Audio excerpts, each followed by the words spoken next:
Our media, either through direct ownership or advertising, they control most of our politicians because they finance their campaigns either through their corporations or through personal contributions that come out of the corporations. They're not elected, they don't serve a limited term, they don't report to anybody. And at the very top of the corporatocracy, you really can't tell whether a person's working for a private corporation or the government because they're always moving back and forth. So, you've got a guy who one moment is the president of a big construction company like Halliburton, and the next moment he's vice president of the United States, or the president who is in the oil business. And this is true whether you've got Democrats or Republicans in the office. You have to moving back and forth through the revolving door. And in a way, our government is invisible a lot of the time, and its policies are carried out by our corporations on one level or another. And then again, the policies of the government are basically forged by the corporatocracy and then presented to the government. They become government policy. So it's an incredibly cozy relationship.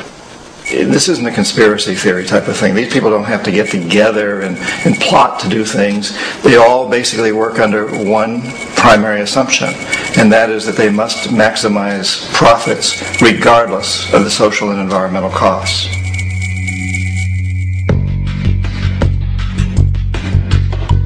This process of manipulation by the corporatocracy through the use of debt, bribery, and political overthrow is called globalization. Just as the Federal Reserve keeps the American public in a position of indentured servitude through perpetual debt, inflation, and interest, the World Bank and IMF serve this role on a global scale. The basic scam is simple. Put a country in debt either by its own indiscretion or through corrupting the leader of that country. Then impose conditionalities or structural adjustment policies, often consisting of the following. Currency devaluation. When the value of a currency drops, so does everything valued in it. This makes indigenous resources available to predator countries at a fraction of their worth. Large funding cuts for social programs. These usually include education and healthcare, compromising the well-being and integrity of the society, leaving the public vulnerable to exploitation. Privatization of state-owned enterprises. This means that socially important systems can be purchased and regulated by foreign corporations for profit. For example, in 1999, the World Bank insisted that the Bolivian government sell the public water system of its third largest city to a subsidy of the U.S. corporation Bechtel. As soon as this occurred, water bills for the already impoverished local residents skyrocketed. It wasn't until after a full-blown revolt by the people that the Bechtel contract was nullified. Then there's trade liberalization, or the opening up of the economy through removing any restrictions on foreign trade. This allows for a number of abusive economic manifestations, such as transnational corporations bringing in their own mass-produced products, undercutting the indigenous production and ruining local economies. An example is Jamaica, which, after accepting loans and conditionalities from the World Bank, lost its largest cash crop markets due to competition with Western imports. Today, countless farmers are out of work, for they are unable to compete with the large corporations. Another variation is the creation of numerous, seemingly unnoticed, unregulated, inhumane sweatshop factories, which take advantage of the imposed economic hardship. Additionally, due to production deregulation, environmental destruction is perpetual, as a country's resources are often exploited by the indifferent corporations while outputting large amounts of deliberate pollution. The largest environmental lawsuit in the history of the world today is being brought on behalf of 30,000 Ecuadorian Amazonian people against Texaco, which is now owned by Chevron. So today it's against Chevron, but for activities conducted by Texaco. Estimated to be more than 18 times what Exxon Valdez dumped into the coast of Alaska. In the case of Ecuador, it wasn't an accident. The oil companies did it intentionally. They knew they were doing it to save money out there rather than arranging for proper disposal. Furthermore, a cursory glance at the performance record of the World Bank reveals that the institution which publicly claims to help poor countries develop and alleviate poverty, has done nothing but increase poverty and the wealth gap, while corporate profits soar. In 1960, the income gap between the fifth of the world's people in the richest countries versus the fifth in the poorest countries was 30 to 1. By 1998, it was 74 to 1.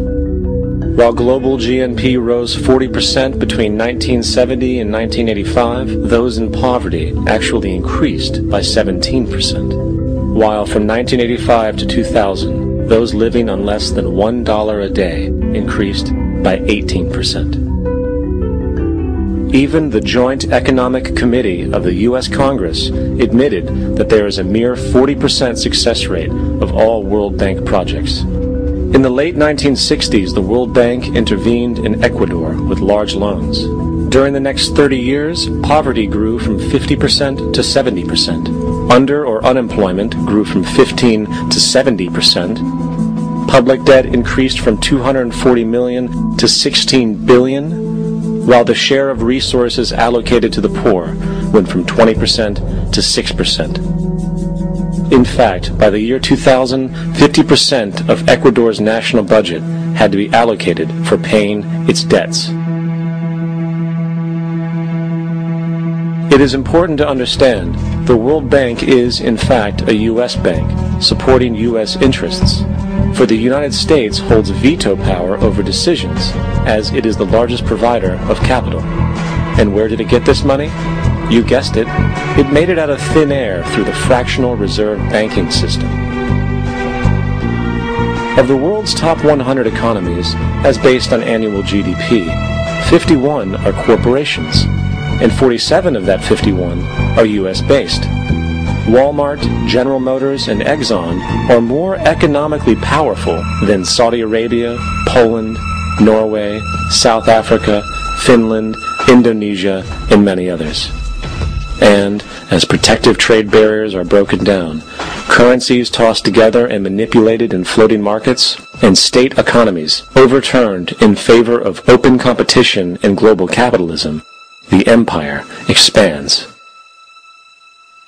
You get up on your little 21-inch screen and howl about America and democracy.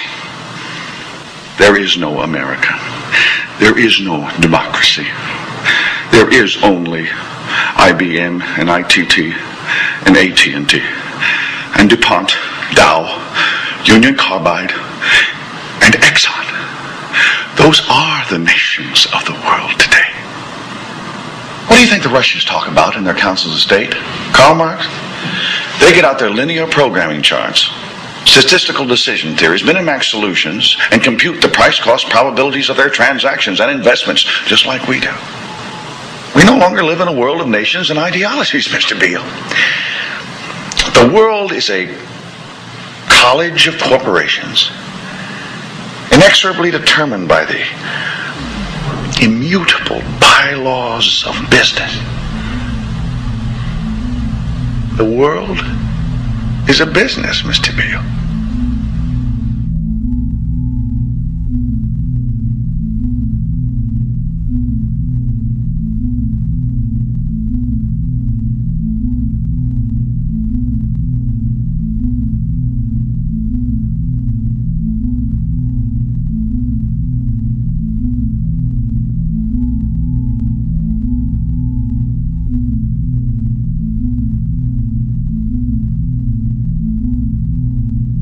The world is being taken over by a handful of business powers who dominate the natural resources we need to live while controlling the money we need to obtain these resources.